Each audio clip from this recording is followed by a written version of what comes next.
and more popular than ever. Tomorrow they return to London, their hometown, for the first concerts in 6 years. All 144,000 seats for the 2 shows have long since been sold out. Last autumn, Newsnight's Robin Denzelow talked to Mick Jagger about his life and plans. This evening, he turns his attention to the guitarist Keith Richards, Jagger's longtime collaborator and co-writer of many Stones hits. Richards has been shy of publicity because for 10 years he was a heroin addict. Now, in a rare television interview, he discusses both the group's future plans and his own past struggle with heroin. From Paris, Robin Denzelow reports.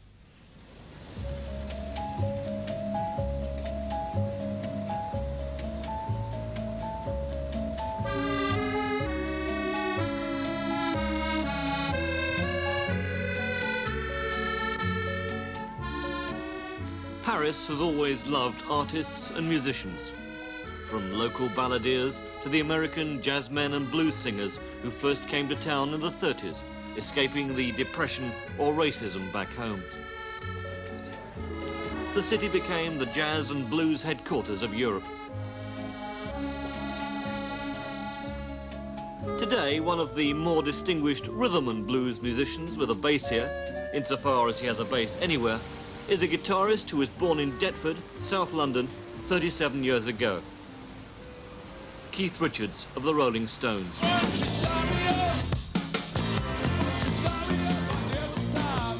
His partner and friend from school days, Mick Jagger, also lives here some of the time. True to his legendary form, Keith Richards only comes out at night. On the night before the Stones' Paris show, he met us for a rare television interview, suitably late, in a bar in the town that's almost home. I have an apartment here, so it's kind of handy if I'm around Europe, I'd sort of gravitate to Paris. And as much of a base as anywhere, as you say. Yeah. So insofar as you live permanently anywhere, it's more here than anywhere else? Yeah, for any length of time, yeah. You know, for extended periods of time. For me, an extended period of time is 3 weeks. You know. And do you live very much at night? I mean, it's almost midnight now. Yeah, it seems to work out that way. It's night time, you know. I generally keep the curtains drawn.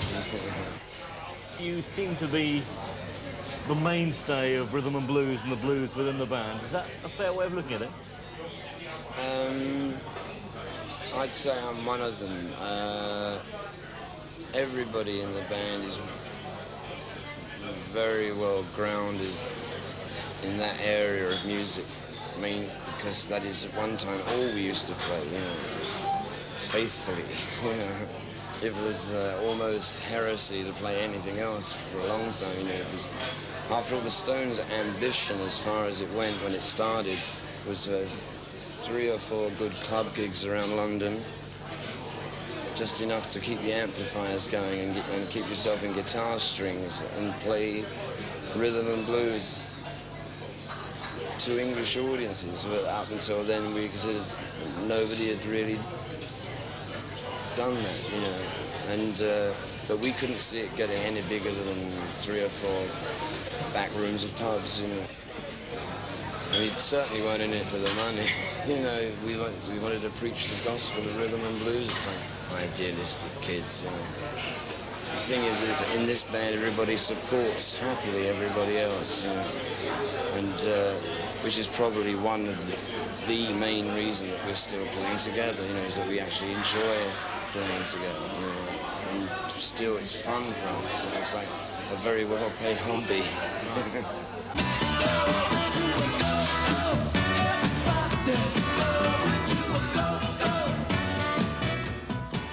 The band are ferried out to enjoy their hobby in little yellow vans with dark glass windows.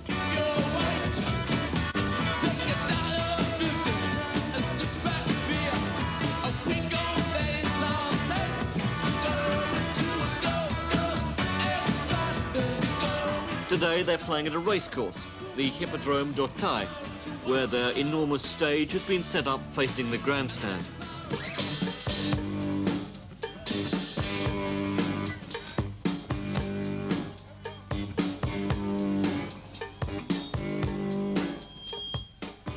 He may have been playing it for 13 years, but Keith Richards still crashes enthusiastically into honky-tonk women.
For fellow musicians and Stones enthusiasts, Keith Richards is one of the great guitarists. For the public at large, he's been the Rolling Stone most often in trouble, almost always for drugs. For 10 years, he seemed to be in and out of court. Redlands, his house in West Wittering, was raided in '67, and police said various substances were found. He was jailed for a year, but released after an appeal. 10 years later, in Canada, it was even more serious. He was arrested in Toronto and charged with trafficking in heroin. The fans around the courtroom knew that if he was jailed for a lengthy period, it would be the end for the Stones. He's not like every one of us. He's different. He's Keith. In the event, he was given a suspended sentence, told to continue his treatment to cure heroin addiction, and ordered to perform a concert for the blind.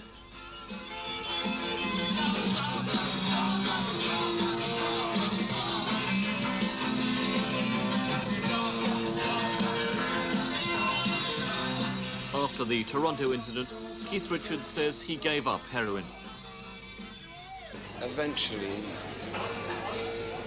in Toronto, yes, you know, the very fact that I was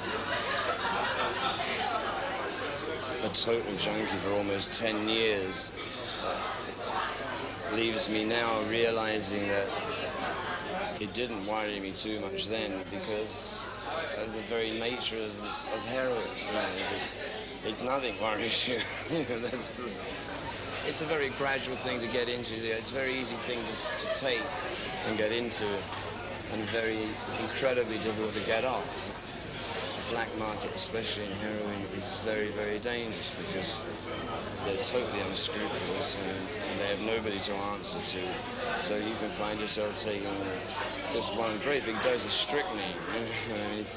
That's why there's such a high fatality rate amongst musicians, especially because it goes along musicians' life and always has done, you know, because of the ups and downs, the adrenaline, the energy, the making the gig the next day when you're totally drained, and it's passed on from one generation of musicians to the next, you know. And looking back on it, I'm amazed that I didn't get onto it a lot earlier, you know.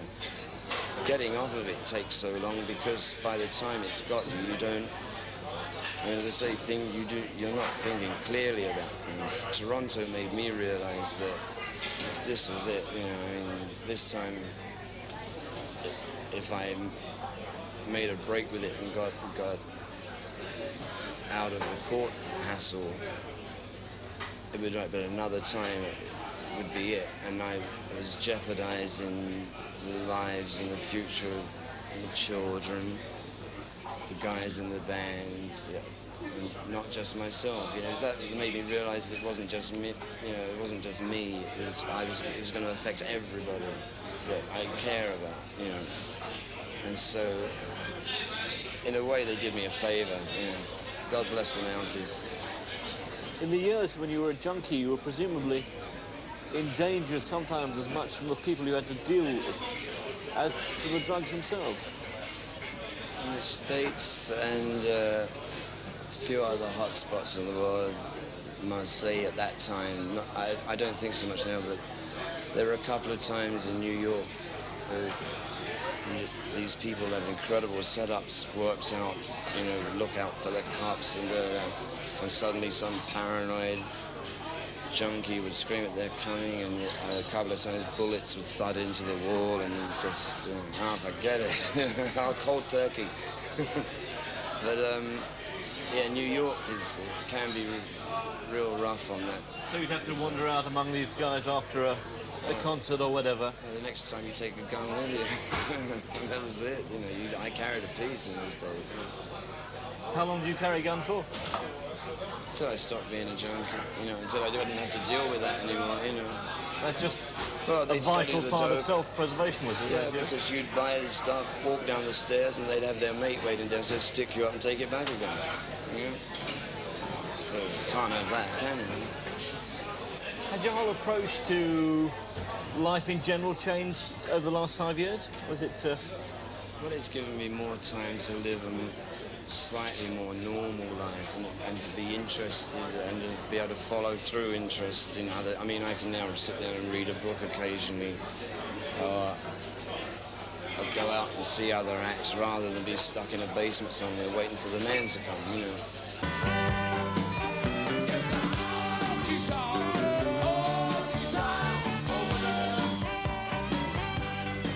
Against many expectations, Keith Richards hasn't just survived the 70s, he's survived in excellent form.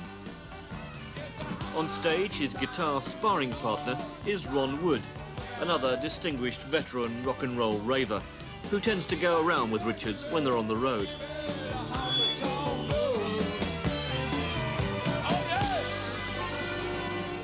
He's setting more of an example to me these days than I am to him, you know. When I first met him, he used to be like the guy up there somewhere, you know, who you often couldn't communicate with unless you had a baked bean can and a piece of string or something. But no, he was hard to get through to if you weren't on his wavelength. So I've seen him when he was really heavily into the dope, which everyone knows about, and now that he's not, he makes me feel guilty, you know. But if I have too much to drink, he's going to say, "Oh, Woody, you know, keep it together, can't you?" I was like, "Oh my God, you know." Do you have any ambitions left after 20 years with the Stones, or has that fulfilled most of it? I never had any sort of definite ambitions in the first place. I guess the one, if there is a general one, it's connected with the band in that we're still trying to make the Stones a better band. We're still trying to get better, and I guess we all think we are, because you wouldn't get these guys to do it if they thought that they'd reached the point of no return. If it was just there, you know, oh, here we go, you know, let's just do the Rolling Stones. They go on every night. I know every one of them does, with the idea of making this show a little bit better than the one before, you know, which is admirable, I think. I mean, they're very good boys, you know, in a way. What would you do if the Stones, or when the Stones, as they must, eventually broke up? Well, I don't know. I mean, I actually read something the other day which, after those Scottish gigs, which suggested that there was now no reason why the Stones couldn't be Sinatra and Bing Crosby, which I thought amazing kind of comparison. But you see, the thing is with rock and roll that nobody's ever done it that long enough for the idea of older people to play it. You know, it's been, yeah, which no doubt people thought about jazz in the 20s. You know, it would be inconceivable. Nobody thought that Louis Armstrong could keep going more than 25 or 30. Yeah.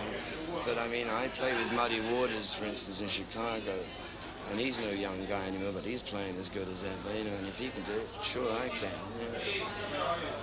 You know, given the few obvious things like not having my hands chopped off or anything.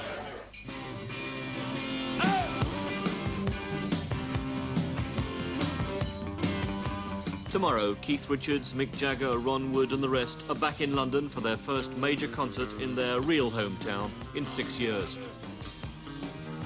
20 years on, they...